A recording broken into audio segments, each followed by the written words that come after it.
During this module, we will review block capacity management and waitlist procedures for the Illinois Shines program.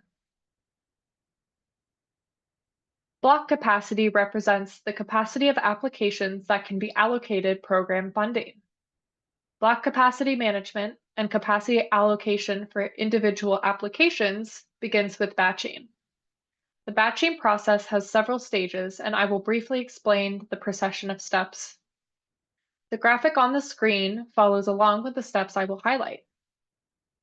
In the first stage, a batch of applications is created in the Illinois Shines portal. When a batch is created, it is assigned a batch status of created.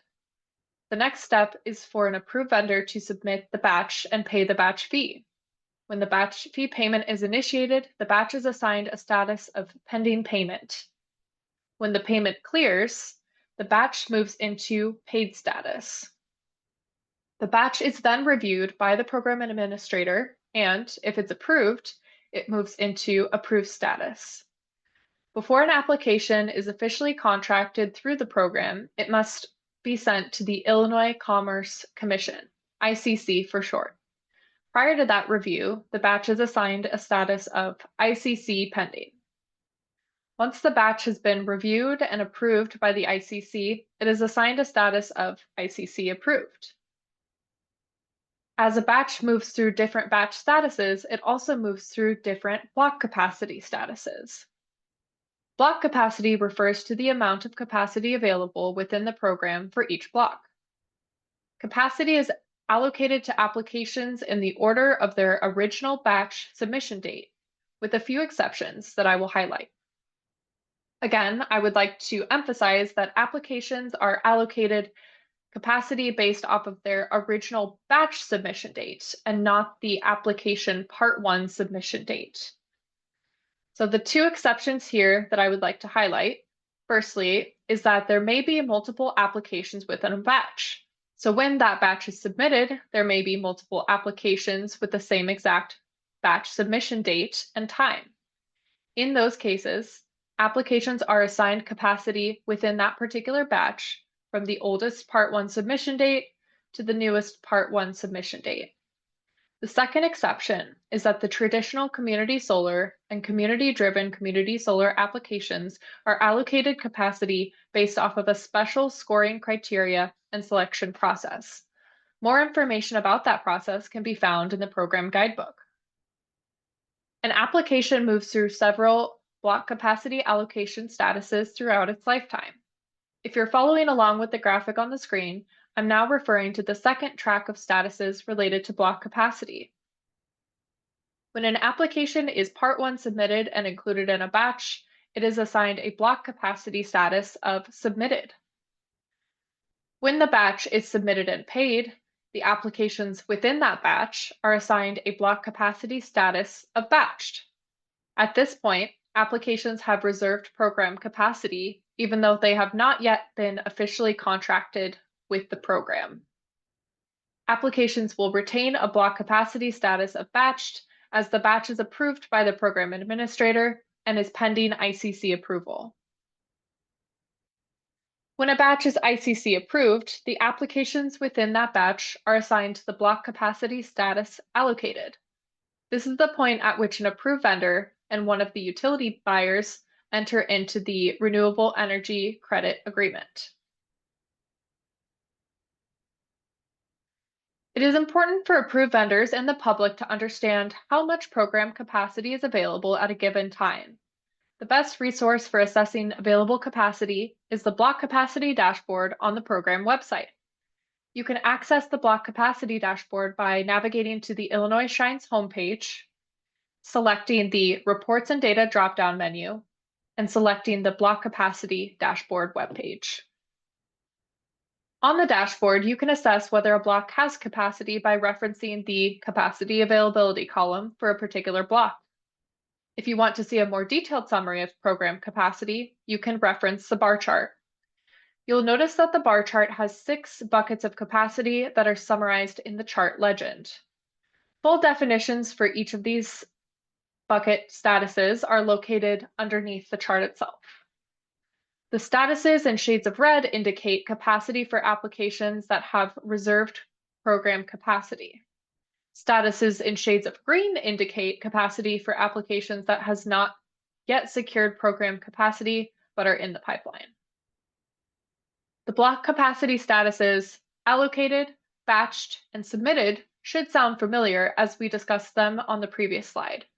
There are a few more statuses here on this dashboard that we should discuss. First is the capacity allocated to waitlisted applications. At the beginning of each program year, any unallocated capacity from the previous program year is rolled over in accordance with steps outlined in the uncontracted capacity section of the program guidebook. If there is an existing waitlist at the beginning of a program year, capacity is first allocated to those applications prior to that capacity becoming available for new submissions. So any capacity that was allocated to existing waitlists is captured within that capacity status. Another status we should discuss is waitlisted capacity due to the developer cap. Two subcategories in this program have a developer cap. Those are the traditional community solar and equity eligible contractor subcategories. If there are applications on the TCS, traditional community solar, or EEC, equity eligible contractor waitlists that are ineligible to be selected during the program year due to the developer cap, they are captured within this capacity status. It is also important for approved vendors to be aware of the block closing and waitlist procedures. When block capacity runs out, a process called soft close begins. The soft close period allows for an additional 10 megawatts to be batched or for the block to remain open for submissions for an additional 7 calendar days. The block officially closes once either of those two criteria are met. Either an additional 10 megawatts of capacity are batched or 7 calendar days have elapsed since the beginning of the soft close period. A program announcement is sent every time a block enters into soft close. You can see how much capacity has been batched during a soft close period by navigating to the block capacity dashboard. From there, click the Soft Close Dashboard button in the top right-hand corner of the Home dashboard. This will navigate you to the Soft Close dashboard. This dashboard summarizes the amount of soft close capacity that has been utilized. Please note in the bottom right-hand corner the color legend for capacity. Active soft close capacity represents the capacity batched during an active soft close period. Once that soft close period ends, it becomes inactive soft close capacity. A program announcement is sent every time a soft close period ends.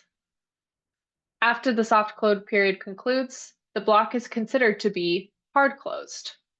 All applications that are batched to that block after it's hard closed go directly to the waitlist. I do want to highlight that not all blocks have a soft close period.